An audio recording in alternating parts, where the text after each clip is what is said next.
Nós queremos aproveitar nesse momento para falarmos sobre o nascimento de Jesus. Eu começaria, pastor, sobre o momento que o anjo fala com Maria e ele anuncia para Maria, né, a respeito dela ficar grávida. E ela rebate o anjo, né, dizendo que seria difícil, que ela não tinha contato com homem nenhum, né? E interessante, e o anjo continua conversando com ela. Eu fico vendo hoje também, né, as pessoas que não entendem o novo nascimento e o Espírito de Deus fica conversando e convencendo até a pessoa entender a salvação.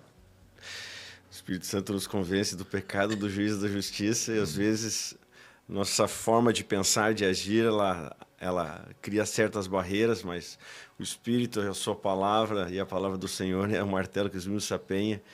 Quando o anjo sauda Maria, né, diz que o texto, ela começou a pensar e a refletir rapidamente dentro dela, o que está acontecendo aqui que eu não estou entendendo. Mas esse é o primeiro impacto da revelação de Deus. Quando Deus quer revelar algo, Ele nos impacta com a sua presença e começa a trabalhar na nossa mente, no nosso coração, o seu propósito. Queria falar sobre uma coisa que também me chama a atenção. Maria não põe dúvida sobre a vinda do Messias. Ela cria, inclusive, como todo israelita cria, todo judeu cria na vinda do Messias, né? Sim. Mas ela não cria que ela poderia ser ela a mãe do Messias. Exatamente. Como é que tu vê isso hoje? Às vezes a gente fica pensando, né, que algumas coisas não são para nós, né? Tem muita gente que dentro da igreja ainda crê em certas promessas, mas às vezes não toma para si. Como é que tu vê isso aí? Nós temos a comunhão com Deus, ela vai gerar uma expectativa das coisas que Deus é poderoso para fazer. Tá. Nós sabemos que Deus é poderoso para fazer infinitamente mais do que podemos pedir ou pensar, conforme o seu poder que opera em nós. O que nós temos que estar atentos naquilo que Deus vai nos conduzindo. E naquele momento exato onde esta revelação vem, esta palavra cai sobre ela literalmente faz o que todos nós devemos fazer, né? Ela realmente a aceita como palavra de Deus e faz exatamente o que o próprio filho dela, Jesus Cristo, vai fazer depois lá no Getsemane, né? Mas não seja feito conforme eu estou pensando, ou eu sentindo, mas que seja feito conforme a tua vontade. Então que tua palavra se cumpra em mim, eis-me aqui. Então, a presença de Deus com a sua palavra poderosa, o evangelho que é o poder de Deus, gera isso nas pessoas, né? Faz com que a gente tire de nós mesmos aquilo que pensamos, sentimos e aquilo e que poderia confie em impedir, Deus. por exemplo, ela não duvida, porque ela conhecia a Escritura do nascimento do Messias, mas ela não se sente em condição porque ela disse: eu não tenho relação com nenhum homem. Exatamente. Ela não tinha as condições naturais. Mas a revelação de Deus, ela não é natural, ela é espiritual. Esse é o ponto. Mas não podemos ter gente hoje também que está tentando discernir e ver as coisas de Deus pela ótica natural e não deixa o Espírito trabalhar e revelar. Foi o que tu colocaste antes. Não fecha, porque a natureza humana sempre vai criar uma barreira. A nossa tendência é sempre criar barreiras de defesa para coisas que não conhecemos. E quando nós somos impactados por Deus, Deus vai nos levar por um caminho que nós nunca andamos, vai levar nós a fazer coisas que nós nunca fizemos. Por isso que é por fé, né? Então, essa palavra do anjo falando com a Maria gera nela a fé para crer que Deus era poderoso para fazer. Né? E realmente a palavra dela ali eis aqui a tua serva. Daí, assim, depois que o anjo, tu está citando o momento que ela diz, né? Aqui está a serva do Senhor, que aconteça comigo o que você falou. Mas para chegar nisso aí, né, é interessante. Tem um bate-papo do anjo com ela, como deve ter um bate-papo do Espírito, até nos levar a entender e compreender. Por exemplo, quando o anjo diz para ela: o Espírito Santo vai te envolver. Né? Vai vir sobre ti, a sombra do Onipotente te cobrirá. Te cobrirá. Aqui diz: o Espírito Santo virá sobre ti, o poder do Altíssimo te envolverá com a sua sombra. Por isso também o ente santo que há de nascer será chamado Filho de Deus. Agora tem uma outra coisa que eu gosto que o anjo faz aqui. Isabel, tu aparenta. Lá no 26 diz que no 6º mês da gravidez de Isabel, que significa o 6º mês, o anjo aparece para Maria. Tá? Tu crê aqui que quando o anjo dá um testemunho de Isabel, tu crê que contribuiu? Contribui.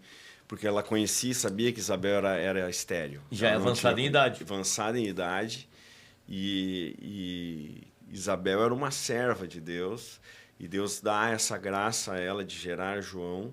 E depois tem até o momento da experiência, né, em que Isabel já está grávida e Maria está grávida. Quando Maria se apresenta, estremece João no ventre de Isabel.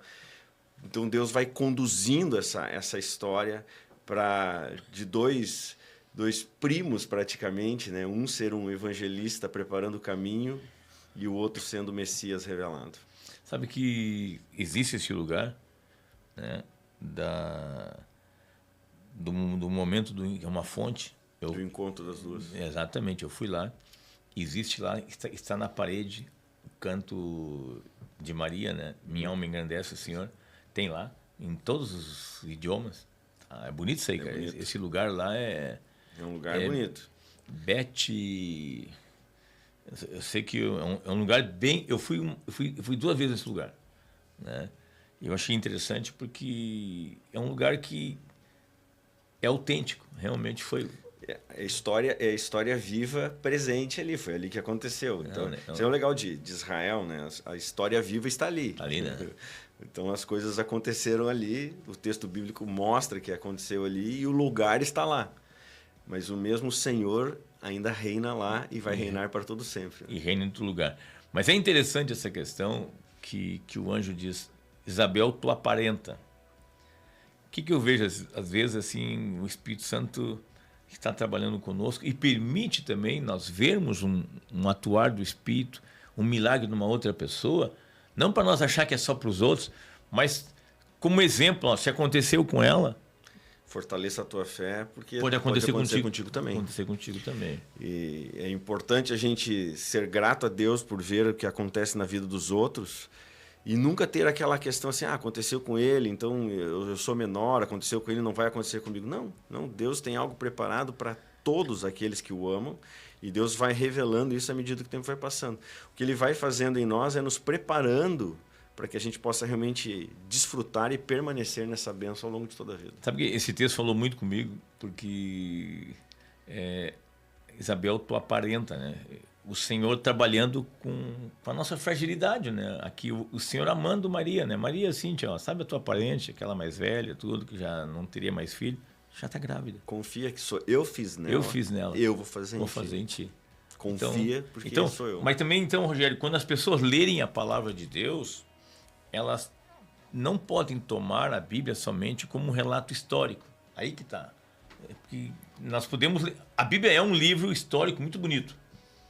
Tá? Tem as suas narrativas históricas, mas mesmo nas narrativas históricas... A finalidade é despertar a fé.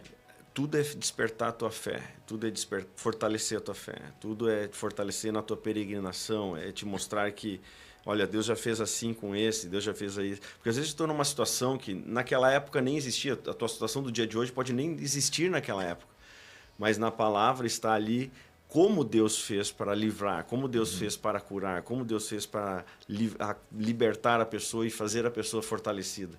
E ao ler o texto, mesmo que seja uma narrativa como essa, tem muita riqueza de Deus para a vida de cada um de nós. Então tem muitos milagres, quando tu lê eles, tu pode se sentir encaixado dentro daquilo ali, né? Mas o 37 é uma passagem bem conhecida e muito citada. Eu mesmo já preguei muito sobre ele, né? Porque para Deus não há impossíveis. Promessas. Tá? Aqui diz, porque para Deus não há nada impossível. Essa é a versão NAA. Mas na versão revista atualizada diz, porque para Deus não haverá impossível em todas as suas promessas. É interessante, né, essa questão, porque para Deus... Aqui está tratando exatamente de uma promessa do Messias, e no sentido, aquilo que Deus prometeu, ele vai fazer. Então, para Deus, não há nada impossível, né? Isaías 9, quando é o anúncio do príncipe da paz, o último versículo ali dessa perícope ali, ele vai dizer assim, o zelo do Senhor o fará. É bem interessante quando Deus fala com Jeremias e diz para Jeremias, Jeremias, o que tu vê, Jeremias? Eu vejo uma vara de amendoeira. Legal, Jeremias. Então presta atenção. Eu estou velando, zelando sobre a minha palavra para a cumprir. Então, uma das maiores promessas da antiga aliança era a revelação do Messias. E isso acontece. Quando Isaías profetiza, em Isaías 9, nós estamos falando de 750 anos antes de Jesus nascer. Tá. E nasce exatamente. Quando ele profetiza a morte vicária do Senhor, em Isaías 53, aquilo ali acontece. Quando Daniel Mas ele já profetiza numa linguagem de passado. De passado. É interessante isso aí, né? Exatamente. Aquele passado perfeito, assim, onde se cumpre e continua se cumprindo sempre e jamais deixará de passar, porque é de eternidade a eternidade. É bem interessante essa forma como se coloca, até na língua portuguesa, a forma como o texto é escrito. Então, Deus ele está presente, cuidando da sua palavra, e ele vai cumprir ela.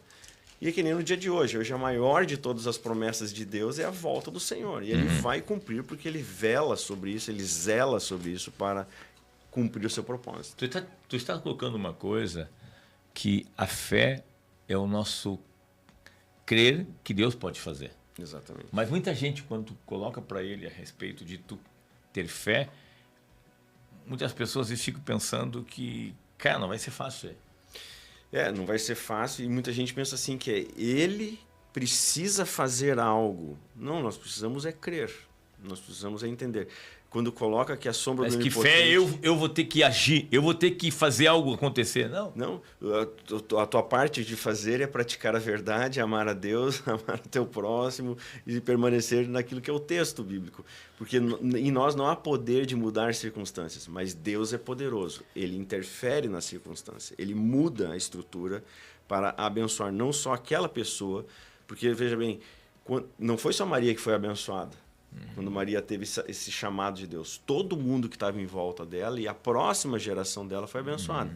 Judas, que é a carta de Judas que nós temos, era irmão de sangue, filho de José e Maria. Tiago, que nós temos a carta de Tiago, era irmão de sangue de José e Maria, irmão de Jesus, filho de José e Maria. Então, você vê que aquele chamado, quando acontece algo de Deus na vida de uma pessoa, quem está em volta é abençoado e a próxima geração também é abençoada. Então, colocando assim, Maria entendeu quando ela diz, então que se cumpra na tua serva, significa, se não há nada impossível para ti, eis-me aqui, faz comigo então. Exatamente. Então, é importante nós trazermos isso para as pessoas também, que de repente alguém está pensando, será que eu vou conseguir, será que eu não vou conseguir?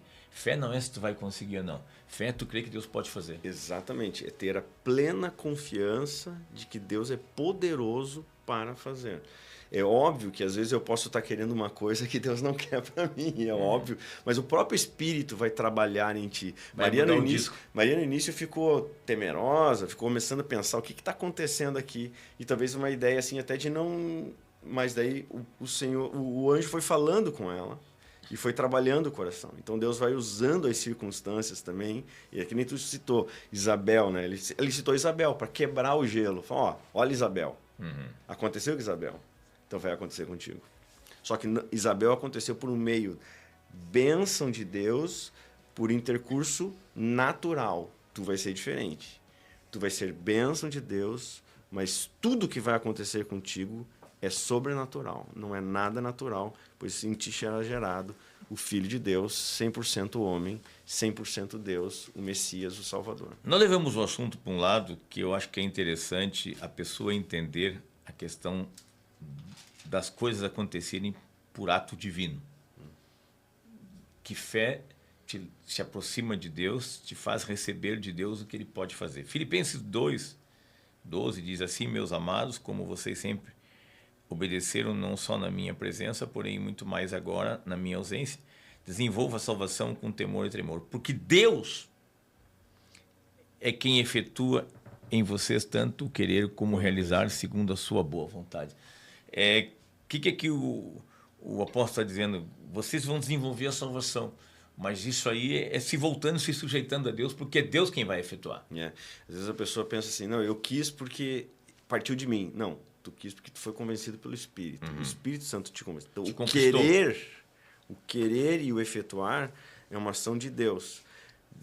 Não isenta as nossas responsabilidades em nada. Mas o agir do Espírito em nosso coração nos faz tomar decisões na direção bíblica. Tu começaste num culto aqui bem interessante, que Paulo ele não foi desobediente à visão celestial. Por quê? Porque a desobediência é a característica da natureza humana. Então, ele lutou contra essa desobediência e se esforçou para obedecer. Né? Ele se negou. Maria também lutou contra a insegurança dela naquele momento. Se entregou. E falou, ó, Deus está falando, é isso que vai acontecer, eis-me aqui. Porque assim, ó, aqui está falando sobre o desenvolver da fé. Tá? Quando aquele texto de 1 Tessalonicenses chama a atenção sobre uma transformação de vida e uma forma... Santidade total, por exemplo. O mesmo Deus da paz o santifique em tudo e que o espírito, alma e corpo de vocês sejam conservados íntegros e irrepreensíveis na vinda de nosso Senhor Jesus Cristo. Fiel, aí que está. É aquele que o chama, o qual também fará. O que Paulo está dizendo aqui? Que fiel, Deus começou e vai fazer. Ele começa em Filipenses dizendo: aquele que começou a boa obra em vós há de completá-la até o grande dia. Tá. Ou o dia da nossa morte, que é o grande dia. Mas a morte é uma derrota. A morte não é uma derrota para aquele que crê. A morte é simplesmente o encerrar da vida. É uma passagem. Dessa natureza, onde você está sujeito a um monte de problema, um monte de dificuldade, para receber de Deus, a ressurreição no futuro, de uma vida glorificada com Ele.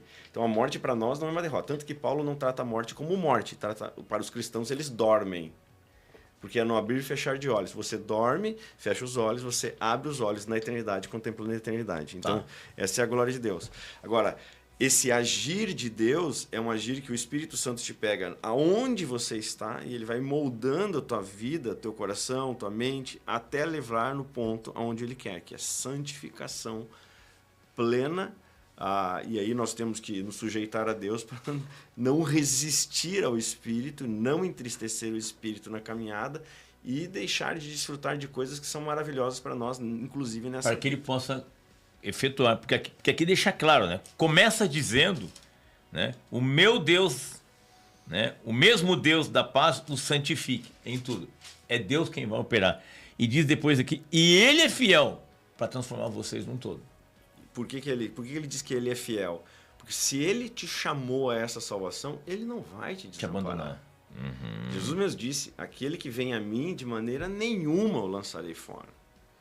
Então, Deus é fiel, ele vai nos sustentar, vai nos guardar, vai nos conduzir até o fim, pois essa é a sua palavra. E quando nós confiamos na palavra de Deus, aquilo que não é natural, mas é o sobrenatural de Deus agindo, vai acontecer. Então, que nós estamos trabalhando, voltando para Maria, veio a promessa, veio a escolha sobre ela contestou no início, a razão dela agiu um pouco, o anjo convenceu ela, falou como seria, né, como já tinha sido com Isabel, e daí ela diz, então, eis aqui tua serva. Eis aqui tua serva. A nossa parte é desenvolvermos uma comunhão com Deus, para que o Espírito de Deus nos torne, né, de maneira em condição, para que Deus possa realizar através de nós.